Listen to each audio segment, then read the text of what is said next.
Jā, godātie jaunieši un jaunietes, es gribētu teikt to, ka aizejot uz vēlēšanām, mēs katrs varam izdarīt kaut ko priekš saviem līdzcilvēkiem. Mēs varam apturēt mūsu draugus un mūsu paziņas no emigrēšanas.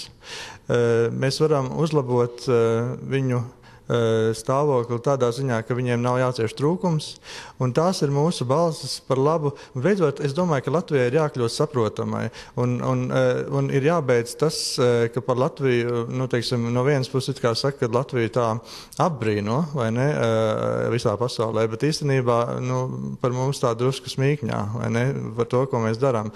Jo tādas taupības valdības, mēs ļoti labi zinām, kā tas ir vēsturē bijis. Pirms Hitlera nākšanas pie varas arī bija taupības valdība. Tas ir tas draudz. Aizejiet un nepieļaujiet to, ka notiek atkal atkārtojas vēsture un visas problēmas ir iespējams atrisināt tikai ar lielu karu. To jūs varat izdarīt, ejiet uz vēlēšanām.